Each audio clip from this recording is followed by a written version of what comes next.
Welcome everyone to the first in a series of TeTra Lectures, a new step in the history of our humble seminar. I'm honored today to introduce to you our speaker, Professor Michael Stone, the Gail Levin de Nur Professor Emeritus of Religious Studies at the Hebrew University of Jerusalem. Professor Stone is an expert in Armenian and Jewish history and literature, in particular in apocryphal and pseudepigraphical writings of the Old Testament. Having obtained a doctorate from Harvard University with his work on the eschatology of the Apocalypse of Ezra in the 1960s, he subsequently held a series of research and teaching positions at many institutions in the United States, Europe, Australia, as well as Asia. Too many to all name here. Ultimately, he found a place at the Hebrew University of Jerusalem, first as a lecturer in comparative religion, then as associate professor, and ultimately being appointed full professor of Armenian studies, as well as the Gail Levin de Nur Professor of Religious Studies. Since his retirement in 2007, he has continued researching and publishing, and even, sort of teaching, I would say, continuing to read Armenian texts on Wednesday evenings with a group of interested students and scholars, kindly welcoming also wandering and visiting scholars, among whom your humble servant a few years ago. The importance of Professor Stone's contributions to the fields of Armenian and Jewish studies cannot be underestimated. He has published widely on a variety of topics, including Jewish literature, Armenian manuscripts, Armenian Old Testament Apocrypha, Armenian epigraphy, the history of Armenians in the Holy Land, and the history and heritage of Jewish communities in Armenia. Reciting all of his publications, scholarly articles, as well as books and edited volumes, would take too much time here, as the list is quite extensive, including more than 70 monographs and edited volumes, all of which I would recommend you to read. The way in which he presents and discusses all of this material has consistently been of a very high standard, and these publications are truly a joy to read. Allow me to highlight but a few of his publications, which relate to the lecture that he will give today. There's a volume on Armenian Apocrypha relating to Adam and Eve, published with Brill in 1996. Three others, one on Adam and Eve in the Armenian tradition, 5th through 17th centuries, another on Armenian Apocrypha relating to biblical heroes, and on Armenian Apocrypha relating to angels and biblical heroes, all published in the series Early Judaism and its Literature with the Society of Biblical Literature between 2013 and 2019. Furthermore, Professor Stone was also the editor-in-chief of the Album of Armenian Paleography, a hugely important volume for anyone working with Armenian manuscripts. And he was also co-editor of several other volumes, including the groundbreaking Armenological Handbook entitled Armenian Philology in the Modern Era, which he published together with Professor Valentina Calzolari in 2014. His continuous impact on these fields, so Armenian and Jewish studies, also remains visible in other ways. In 1980, he founded, together with the late Professor Weitenberg, the Association Internationale des Études Arméniennes, of which he remains honorary life president. Furthermore, in 1995, he founded at the Hebrew University the Orion Center for the Study of the Dead Sea Scrolls and Associated Literature, which aims to stimulate and foster research on the scrolls, particularly the great task of integrating the new information gained from the scrolls into the body of knowledge about Jewish history and religion in the Second Temple period. His contributions have been recognized all over the world. Not only is he a honorary fellow of the Australian Academy of the Humanities, he's also an honorable doctor of the Armenian National Academy of Sciences. In 2018, he was awarded the Matenadaran Commemorative Medal for contribution in Armenian studies. And in June of 2019, he was elected as a member of the Israel Academy of Sciences and Humanities. I can go on and on and on listing prizes and awards that he has received, such as the Israeli National Prize, the Landau Prize for Contribution to Humanities, and most recently, the Enoch Seminar Life Achievement Award. Or the fact that he is a member of the editorial board of the journal Revue des Études Arméniennes, of the scientific board of Patma Banasira Kanhandes, and of the academic advisory board of the journals Kinyu. But I will end this brief description of Professor Stone's achievements, which barely does justice to his contributions to the humanities in general and Armenian and Jewish studies in particular, by adding that he is also a gifted poet, whose wonderful poetry has been published widely.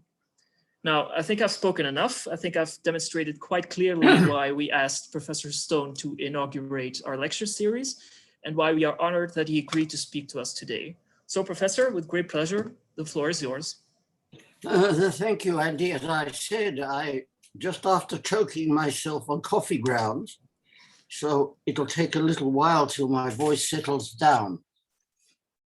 I also want to say that the proposal I'm putting to you, I have not yet tested in the data, so it's a bit of a theoretical construct, but that's where my mind took me. And I start with a little autobiography. I started to learn Armenian in 1961 during my doctoral studies. Previously, while studying at the University of Melbourne, I decided I would study Judaism of the Second Temple period. I had had a good education in Greek and in Semitic, so when I presented myself as a doctoral candidate, my professor sent me off to study Avestan, Pahlavi, and Armenian. I believe it was R.H. Charles's since disproved theories about the Armenian version of Testaments of the Patriarchs that gave him the idea of Armenian. When I finished my doctoral work, I was approached to write the fourth Ezra volume for the then newly established Hermeneia commentary series, and the Armenian version of fourth Ezra sorely needed a critical edition. So I worked on that for some years, and finally it appeared in 1979. Initially, my combination of Second Temple and Armenian interests led me in the direction of textual criticism. I prepared the critical edition of the Armenian of 4 Ezra using text critical tools I had learned at Harvard in the early 60s for study of the text of the Hebrew Bible. From 1968 on, I also worked on and off on the Armenian version of the Testaments of the 12 Patriarchs, and that edition was finally published in 2012. I also assembled and studied full collations of samples of text of the Armenian Old Testament as a preparation for a new edition of the Armenian Bible. That has not happened.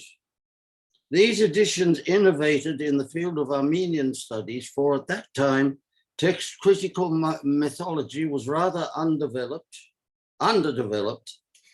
while my own training in Old Testament text criticism under Frank Moorcross had been rather thorough. After Harvard, I returned to Jerusalem in 1966 to take up a position at the Hebrew University. In 1967, access to the old city of Jerusalem became possible. I immediately made my way to the Armenian Patriarchate, where I knew there were about 4,000 manuscripts, which in those days were being catalogued. So we didn't know what was there. The availability of this rich resource and the mentorship of the late Archbishop Norai Boharian, with whom I had corresponded while I was still in the States, confirmed me on my Armenological path. Thus, initially, I saw Armenian as an ancilla pseudepigraphorum, a handmaiden of the pseudepigrapher, a tool for studying Jewish Second Temple period literature and thought. In those days, I worked on the Armenian versions of known Jewish pseudepigraph from a text critical and historical perspective. In addition to Fourth Ezra and Testaments of the Patriarchs, there exist Armenian translations of Joseph and Asenath, of the Vitae Prophetarum, of Paralipomene Yeremiu, and the Horarium section of Testament of Adam, and of course all the Apocrypha, so-called, that are in the Armenian Bible. There are also Armenian forms of less certainly Jewish Apocrypha, perhaps written in that general period, such as I think anyway, may be the 15 Signs of the Judgment. I might be wrong on that. As I worked through the Armenian manuscript catalogs to prepare the editions, I learned that in Armenian there exist not a few apocryphal works about biblical figures, events, and subjects not to be found in the standard collections of the pseudepigrapher.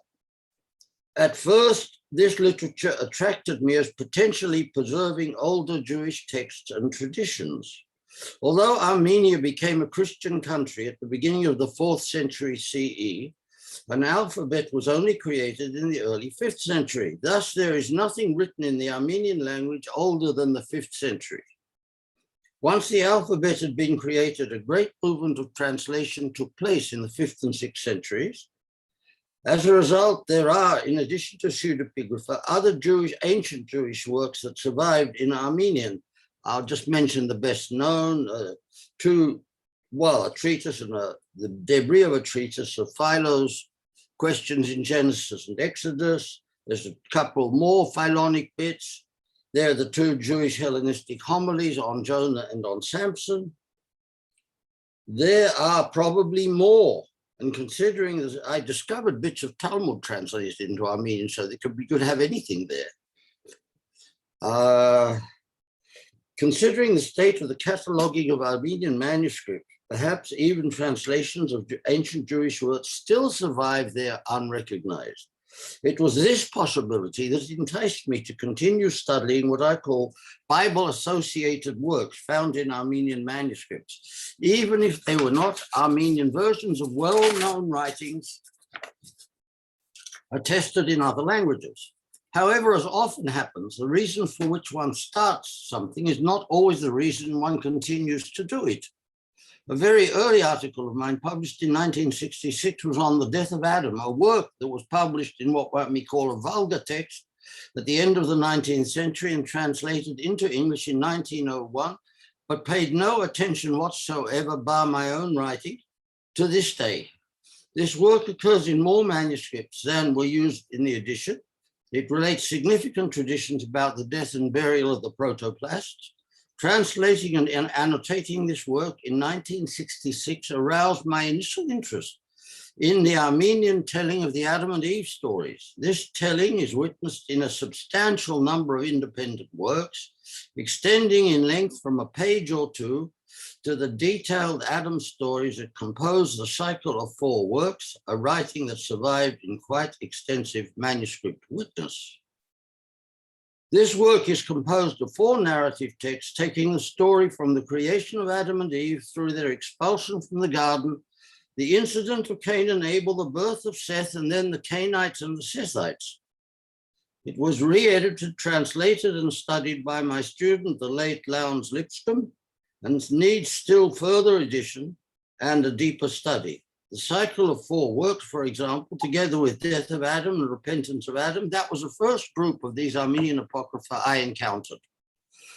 As a result of that encounter, I changed my focus. Instead of concentrating on Jewish writings or traditions preserved in Armenia, which I am still very interested in, but not only, I became interested in how the Armenians developed and preserved Jewish traditions, both those originating in the Hebrew Bible and in the pseudepigrapha. For the Armenian tradition created and developed material texts about such figures as Noah, Adam, Abraham, and other biblical heroes. On one occasion, I counted 50 works of varied types in Armenian dealing with Adam and Eve, over 50 works, just think about it. Some of these works are short narrative addenda to other writings. Others retell the history of the world down to the flood or the like. Still others are chronological, giving information about Adam and Eve in the context of enumerating the years of the generations down to Christ, even down to such medieval figures as Saint Nelson Shnohali in the 12th century. To these several erotapocritic works, questions and answers may be added, as well as hymns and poems composed in medieval times. Particularly notable in the latter category are, for example, the first part of the long poem Vasan Stirtman Ashkarhi concerning the creation of the world by Hovhannes Tulkuransi, a 14th century poet, and a 6,000-line epic on Adam and Eve, produced in 3 different recensions by Arakel of Snunik in the 14th century. This list could be filled out with many other references. Armenian ideas about Adam and Eve also penetrated other media than literature. Inside the dome of the Church of Noravank of the 13th century and the famous church of Akhtama, which was 10th century, frescoes of Adam and Eve cycles have been painted. In the illumination of manuscripts, one can see apocryphal elements. Now I need the first of the slides. For example, we may see the scene of the temptation of Eve in, yes, the upper one, please, yes. In Jerusalem, this is in a Jerusalem manuscript number 1667 of the 16th century from Van. Here we see the serpent on the wall of the garden. Here he is. Where am I? Whispering into Eve's ear, as described in the life of Adam and Eve. And he has wings and legs. After all, if God cursed him to go on his belly, he couldn't have gone on his belly before. Otherwise, it's not a curse. He was there anyway. So everyone gave him legs. So you have this strange legged wing surface. The same scene is combined with the fall into darkness in the next image, please, which is an older one. It's from the 13th century. And here we have the same features, the wings, the serpent talking to Eve, but Adam and Eve have fallen out of the garden as well, and they are dark because they fell into darkness. So this is the expulsion together with this deception. These are striking examples to me of how in visual as well as in written language, apocryphal elements became common currency in telling Armenian Adam stories. Now, in many studies of the Bible's impact in the Second Temple period and later, scholars have described and analyzed complexes of homiletic and or narrative import focused around specific biblical figures and incidents. A major study and assembly of such homiletic narrative complexes is Louis Ginsberg's Great Legends of the Jews, which presents them in the context of Jewish, rabbinic, and also early Christian traditions. In contrast, the questions more recent generations of researchers have been asking, particularly under the influence of Dead Sea Scrolls scholarship, predominantly bear on how biblical verses are exegeted, understood, and utilized in subsequent Jewish and Christian writings. These questions are of particular interest because of the authoritative role biblical scriptures play in Judaism and Christianity. This way of looking at the biblical text, however, establishes a contrast and a tension between the text and the accompanying expository tradition. Both the approaches I have outlined, the study of the expository exegetical tradition complexes and the history of exegesis, are text-focused, taking the received text as their point of departure. They are, of course, completely legitimate and indeed often fascinating and rewarding lines of inquiry, which I have written a great deal about. Today, however, I wish to entertain the idea of a different starting point, not the text, the biblical text, but the medieval culture in which the Armenian Apocrypha that interest us were created. How were traditions and concepts whose sources lay in biblical and early post-biblical material used in the culture contemporary with the document or image or tale we're considering? How did that use or function mold, enrich, or otherwise handle the earlier tradition? This approach is in some ways similar to the type of questions about context that are emphasized by the so-called new philology, which I think just does what philology has always been meant to do. But it's a broader in scope and deeper in conceptual reach than the set of questions the new philology asks, important as those be. From this point of view, the most suggestive types of evidence listed above are iconography and oral performance. For instance, sometimes some biblical scenes include an iconographic element depicting some apocryphal so-called tradition or perception. Such images with apocryphal elements blithely included may be manuscript illuminations or sculptures, paintings or frescoes. On other occasions, a medieval poem, which was likely to have been performed orally as well as written, may make reference to an extra biblical tale or detail. Or it might reflect ideas found in a folktale written down in the 19th century in the great rush of ethnographic documentation that, thank goodness, happened at least then. Equally, it may present elements belonging to the contemporary cultural context and functioning in it, or else molded by it.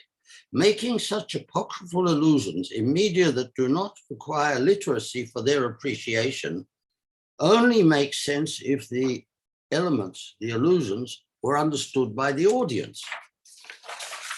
I've pointed out elsewhere that one of the things that the Armenian tradition stressed was the ethnographic view, maintaining that the Armenians were direct descendants of the Noahide biblical forefathers. Thus, the history of the Armenians starts from Japheth, son of Noah.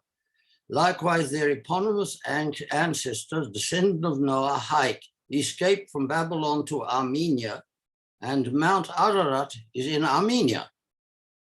This tale of the Armenians, with the biblical, ethnic, and geographical anchors, and reworked retellings of biblical history, I call the Embroidered Bible. It is often universal in scope, from creation to eschaton, and other times traced down to Christ, to Saint Mesrop Mashtots, or some other medieval figure. Let me state a caveat. The issues raised by the multiple genres, both literary and artistic, in which embroidered Bible material is transmitted and refashioned, have been something I have been thinking about for years. What I now present to you is more a preliminary intuition than a fully worked out theory, based on tested research results from fieldwork, textual study, and other primary resources. It is new for me, and I have yet to read deeply into the scholarly literature, particularly in folklore, oral literature, and ethnography. Thus, what I am putting forth here should be regarded as an hypothesis I am entertaining, and not my considered and final view. Let us therefore approach the problems and ideas playfully, without claiming that they are the solutions, to see if we construe it this way, what does it feel like? What happens? Because that's an important stage of all scholarship, is that play, the intellectual play. In a cultural context in which the biblical history was regarded as one's own, the embroidery of biblical themes is easily understood as part of the narration of one's own history. In the non-clerical part of medieval Armenian society, presumably largely illiterate, but that isn't a necessary element, that such stories partook sometimes of ancient pre-Christian elements that were melded with the biblical past as traditionally retold, though for the Armenian, the Armenized biblical history predominated. So what I'm claiming here is that in medieval Armenia, has been claimed to about medieval Europe, the telling of the past may have been elaborated in response not only to exegetical or theological concerns, nor exclusively to perceived lacunae or difficulties arising from a close reading of the biblical text, but also to other factors such as national consciousness, underlying folk literature, narrative patterns, etiologies often arose from place names and molded them. So there was a place in Armenian called Nakhchavan. It was changed in the course of time to Nakhichevan, which you can etymologize as a place of the first ascent, and it's not too far from Mount Ararat. And so from a non-significant name, it became a biblically rooted name, the place of the first ascent of Noah from the ark, which is near Mount Ararat. And that's done in mutatis mutandis in a lot of ways. National history, geography, and tradition were biblicized, and the biblical narrative in its broad terms was Armenized. What I am suggesting, therefore, is to understand medieval Armenian traditions, iconography, and compositions, both written and oral. One mode of discourse is not backwards engaging the biblical text and its interpretation.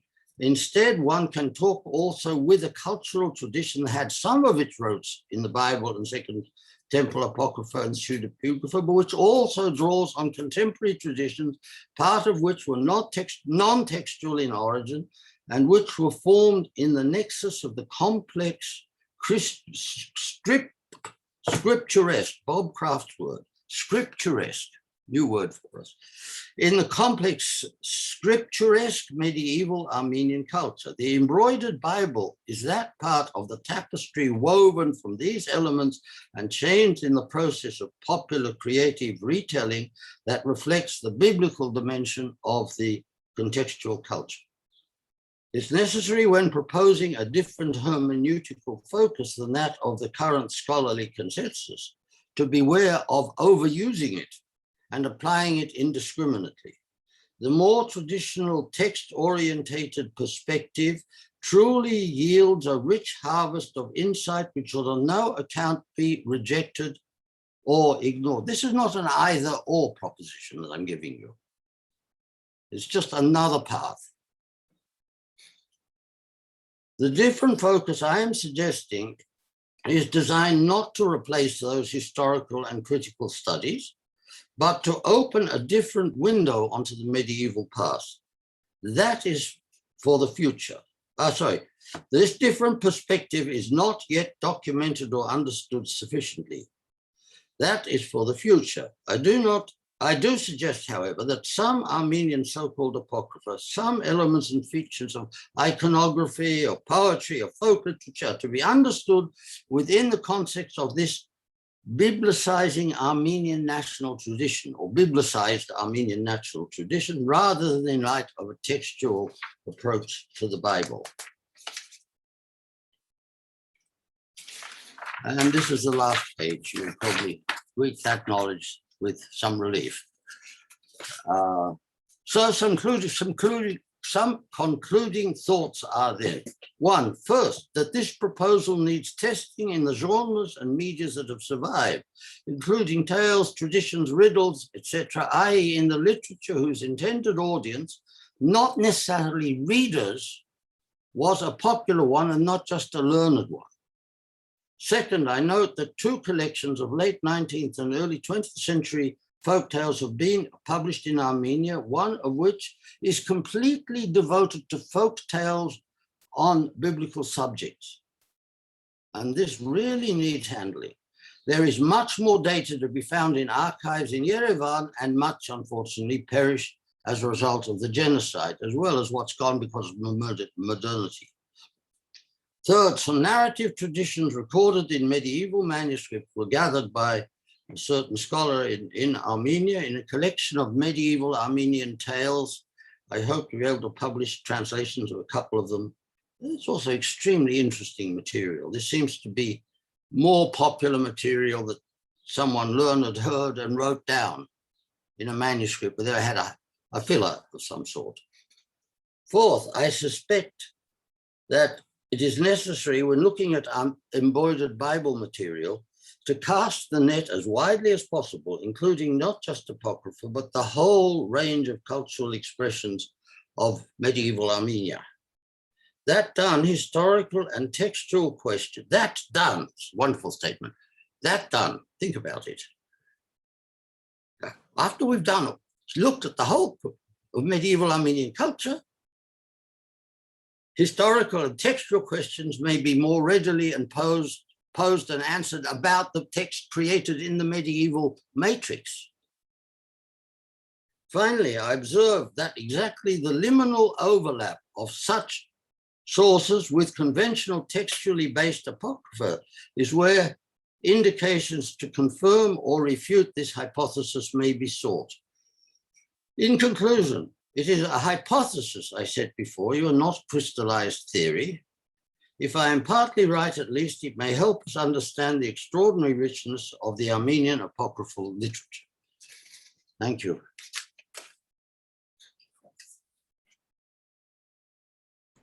I didn't hear that loud applause, but then everyone has their mic turned off. I can it's observe virtual. Virtual applause. Thank you so much, Professor Stone, for this very fascinating introduction to the Embroidered Bible and this universe. We open now the ground to our Q&A session. So please raise your electronic hand or just type in the chat the questions, either the main chat or send a message to us, and we'll open the ground to questions. Just, I mean, an observation from a complete outsider from the Armenian field. I think this proposal is fascinating and can be applied to many other cultures and contexts, actually, like the Syriac or even the Latin medieval. So I think it's really enriching and fascinating. Thank you, yes.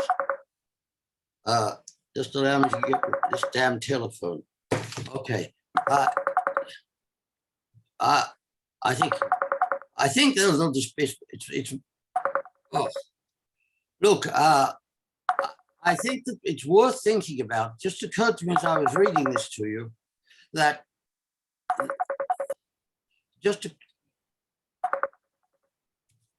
I'm sorry, I hate them. It just occurred to me that it's really worth thinking about the question of how these different cultures, and we all deal with different cultures, I know, because there's only one or two people here who are the Armenologists. I know most of them. Hi, Murray. But the different cultures, not every culture handles the Bible in its own past in the same way. That's also something for comparativists to be thinking about. How does, say, the complex of medieval Greek culture handle the Bible compared to the way the Armenians do, and that compared to the Slavs? Countries that, it's a very interesting business, and it's going to affect the way they use this apocryphal, biblical associated material in their own culture. So it seems to me, but as I told you, this is a game at the moment. Yeah, thanks for that. I think we have one question from Margaret, who I think cannot ask her directly because she cannot speak loud. So she asks, what kind of material other than artistic representation is available for examination? What kind of, there is what kind of material? Written material, obviously, artistic material, and as much as you can get of the folk culture, of the oral culture. Yeah. That's the answer, as far as I know. There may be music and other things that I happen to be tone deaf, so music doesn't always register with me, but we don't know it very often. But I don't see why, when I read these folk tales, it's very interesting. You read all these learned texts written by very learned folk in monasteries about Noah and the ark, and for example, and all sorts of difficult questions. Why did the raven not return? And, you know, these things that they always got themselves busy with. And then you have a story about a hole being bored in the ark and a snake getting into it and plugging it so that the ark didn't sink. And it turns into an explanation of how you have mosquito bites. Because and so on and so forth. I mean, it's quite different. And I didn't realize this until I found some places where some of those stories were written. And then I went to the folk literature, which was recorded, but of course it's recorded no earlier than the 19th century, except for the odd tale that someone's written in a manuscript. But there's riddle literature in the medieval period. There are riddles, there are proverbs, there are all sorts of things which are more connected to folk wisdom than to scholastic learning. And I think there's a lot of interesting stuff to play with. Sounds like good fun. If I was 40 years younger, it would be a very good topic to take up. Yeah, thank you.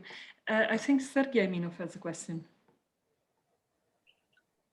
Yes. Okay. Thank you. Thank you, Michael, and for the presentation, and thank you also for being such an inspiration for all of us, your students. I have a question that comes out of my own experience, my own observations on the reception of similar parabiblical literature in Syriac milieu.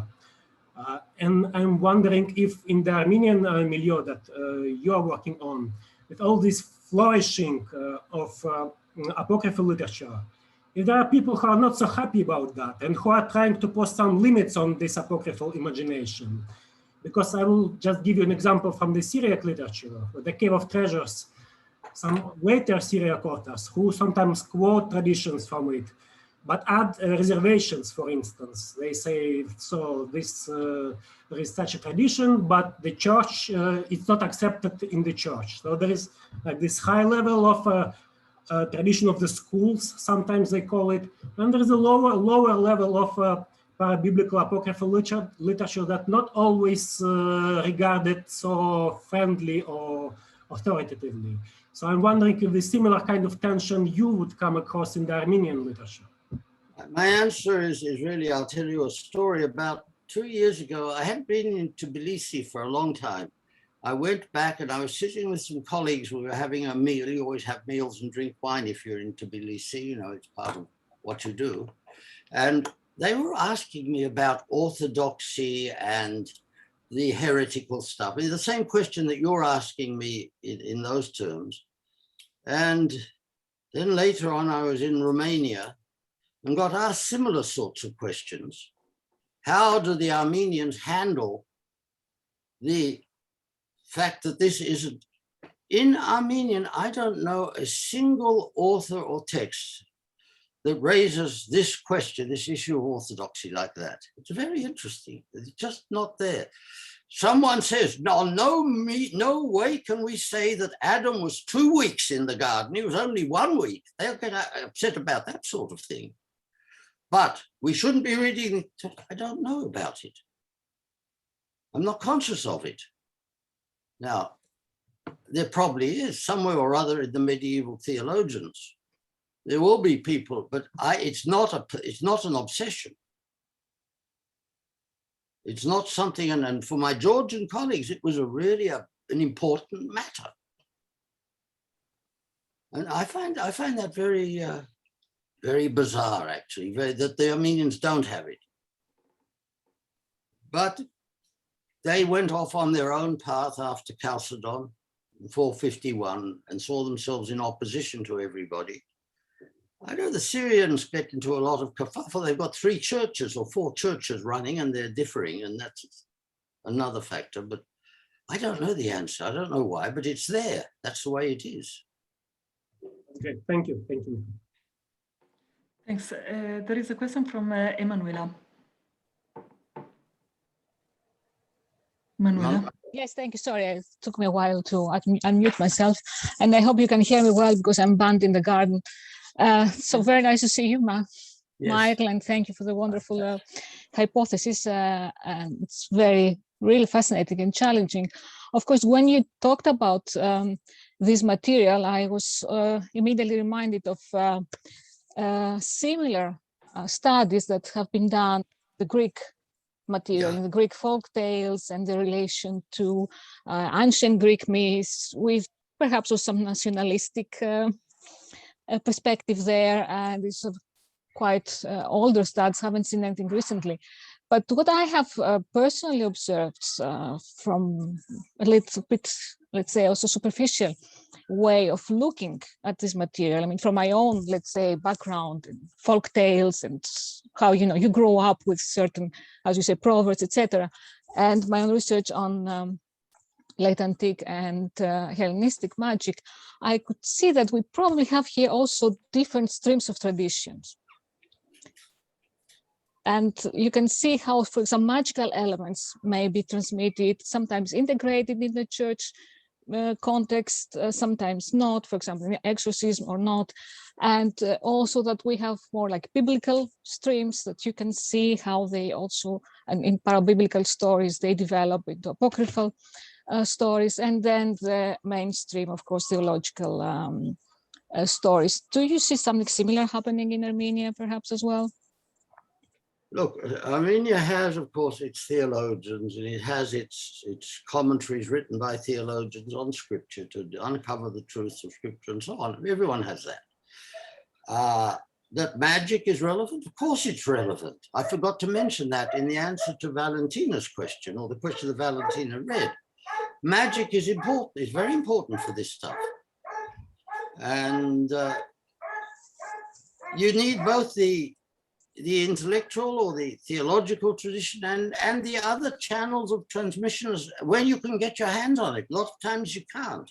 Sometimes the medical traditions have material. There are physiognomic texts that have material. You have to go wherever you can. But what you have to remember is it's not a direct derivation of how this is coming out of Genesis. It's Genesis that's gotten into a medieval culture, been boiled up like a big soup with all these other things, and different things crystallize out of that soup, and they're varied. There's a wonderful poem by the great Armenian poet Gregory of Narek on the resurrection, which starts with a young man sitting in a sort of chariot at the top of Mount Ararat, which you can see out the window sort of thing. And coming down Mount Ararat, he has a young man, he has a boy leading his way, and a cart and animals, and there's a long description of it. Down Ararat, down, down, down, and he ends up on Mount Zion with no transition. It's a good example of what I'm talking about there. He just does it. It's a famous poem, Tah Harutian of Narekatsi. It's a remarkable piece. And presumably the young man on the chariot goes back to some pre-Armenian mythological description of a young deity coming down the mountain with the young man leading the chariot and so on and so forth, the way it's described. But it's Christ. It's Christ coming, and then, yeah. And you move from the one to the other just like that, and not conscious. I mean, it's just imagery. It's like, that's a little like the prophets using bits of Canaanite poetry, say in Psalms, which we have. It's there, they use it. So my answer is yes, magic, medicine, physiognomy, there's a whole range of stuff that can give us important information.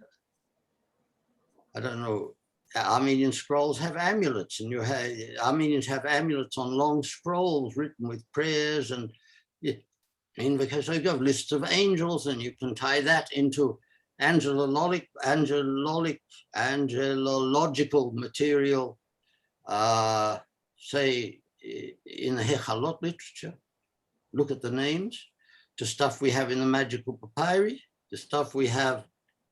Yes. I would go anywhere. I'm not fussy. I'll go anywhere to look for interesting material that just illustrates how it was. I suppose one of the things I'm saying is we can use the medieval Apocrypha also for their insight they provide us and stimulate us to of the culture which produced them, and not just of tracing back, which is we're realizing, that doesn't matter. I'll leave that sentence out. Okay, that's it. Okay, thank you very, Emanuela. Thank you very much. Yeah, I think there is an observation from Albert. Albert, do you want to read it yourself and to comment? Yes. Hello, Michael. Very nice to hear you. And you just talked about the Sharakan. And I thought on the Sharakan, Sail I Janeer. I know it also. It's quite an example of what you said. So I think that perhaps many Sharakans do contain embroidered Bible also. Yeah. Sharagan is a hymn. Oh, sorry. Yeah. Not everyone is an harmonologist. Sharagan is a hymn, and there's a big collection, the Armenian hymnal, which is being translated been working on for a long time, doing an English of I think Armenuhidros Abdarian in Halle has been working on it. And very interesting stuff. You're quite right, of course. Thank you very much. Good to see you. Yes, likewise. Do we have other questions? Andy. I was now thinking. So you described this kind of as a pool of, let's call it, knowledge within the Armenian world. Maybe two questions in regards to that. Do you know of any examples of, for instance, specifically typical Armenian parts of the Embroidered Bible that are then transmitted outside of the Armenian world, for instance, in contact with Greeks or Syriacs, or is that just part of a larger world of this kind of material? And then secondly, do you know of any examples, for instance, because we're talking about, well, maybe Armenian world, but of course there are also differences within local traditions. Do you find also that there are, in this kind of material, episodes that simply cannot match, that are conflicting, and then arguments trying to, not necessarily about orthodoxy, but just about these local traditions that are transmitted? Do you find examples of that as well? Right. Well, number one, I was going to comment when Sergei was talking about Syriac as well.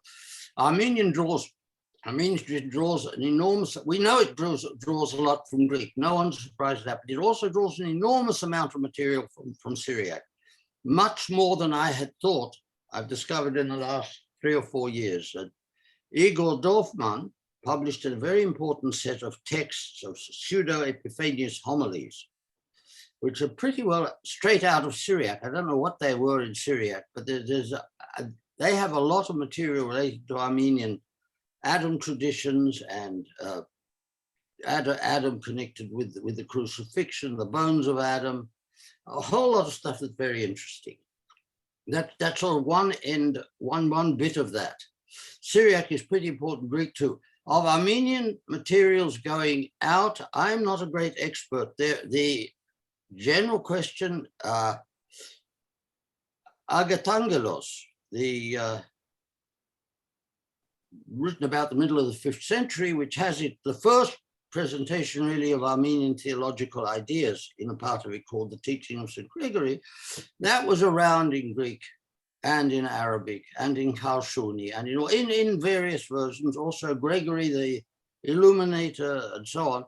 Of the apocryphal stuff, I've not found much dependence, but I think in hagiography you're going to find some things. Don't forget the Armenians were heretics for everyone except the Copts, the Ethiopians and Jacobites. They're not just disagreeing the way Rome and Byzantium did. They were heretics and they were anathematized, and they anathematized everybody else. So that maybe that's a factor.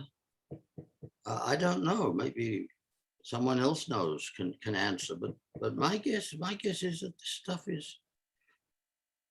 that has got Syriac connections. Yes, that was the first question. What was the second question, Andy? Remind me.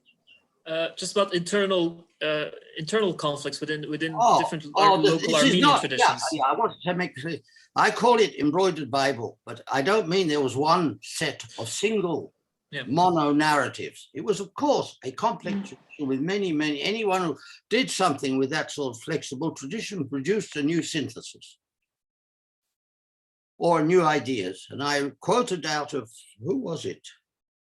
I quoted to you before this business where they're discussing, it was a 7th or 8th century authority who was discussing whether Adam and Eve were 7 days in the garden or 1 day in the garden and so on. Everyone, this was a big topic. If you're interested in Genesis exegesis, how long were they in the garden? That's big time.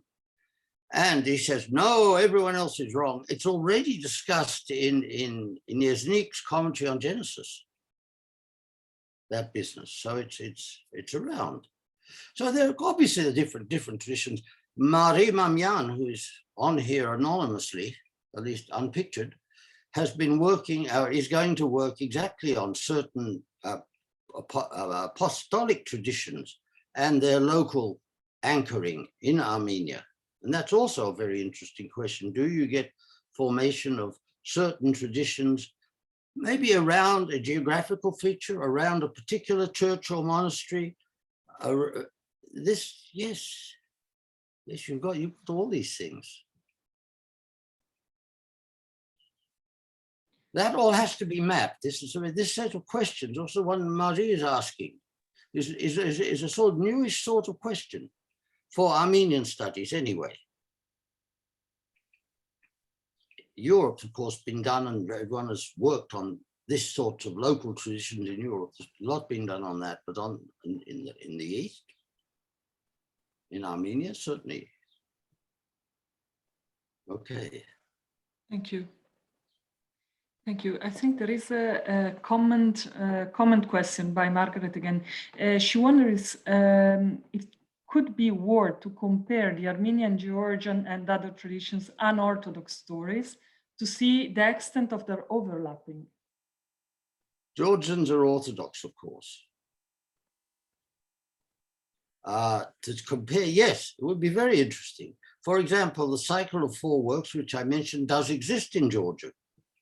And it was noted by Lutke in an article in ZAW in the 1920s. It's not been, I think it's not been published in Georgian. Georgians have, I've looked in as far as I can get. I'm afraid my Georgian was a very long time ago, and I haven't used it for many years. And whenever once we got a professor of Georgian at the university, I forgot Georgian, because anytime I needed Georgian, I could ask him. But I'm wondering whether there isn't a course.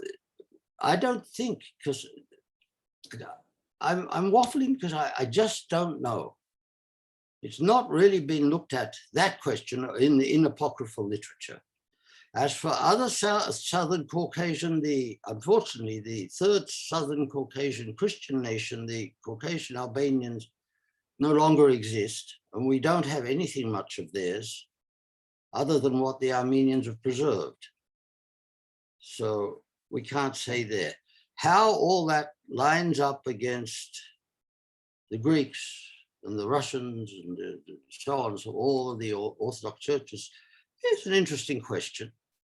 Yeah, it's an interesting question, and it would be fun to see. I worked on it with Emanuela Timotin in Bucharest on the whole question of the hierographon of Adam, which we have in Armenia in an Armenian form. We don't have it in Georgia, apparently, and we have it in a different form in all the Orthodox communions, and it never gets to Europe. It doesn't get to the Arabic, Ethiopic, Syriac end of people either. So it's sort of kind of European, Eastern European, and Caucasian.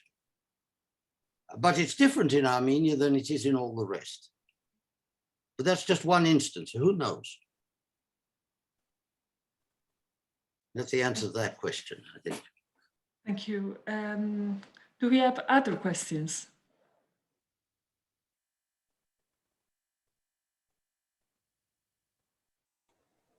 Okay, so I believe if we don't have Albert, yeah, please.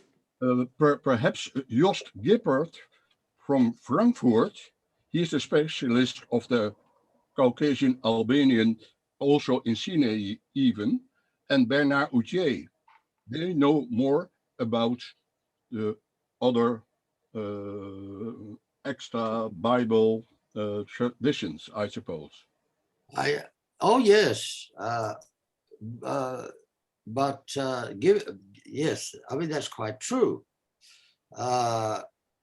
Bernard, I think, even more on the content stuff, because he's had long-standing interest in. He's interested chiefly in New Testament Apocrypha. Yeah, sure. Yeah. But the questions are there, yes. And someone like Bernard, who's a master of Armenian and or Jost, of course. Yeah, those people could go at this question. I think it's an interesting question. Okay, I wish you much success. Well, thank you, yes. Okay, thank you very much. So if there's no question anymore, I think we just thank Professor Stone again for this wonderful talk with us. And I remind you just of our next meeting, which is on the 15th of July with Madalina Tuca on Isidore of Pelusium. And well, hope to see you all soon. Thanks again. Right, thank you very much. Thank you very much.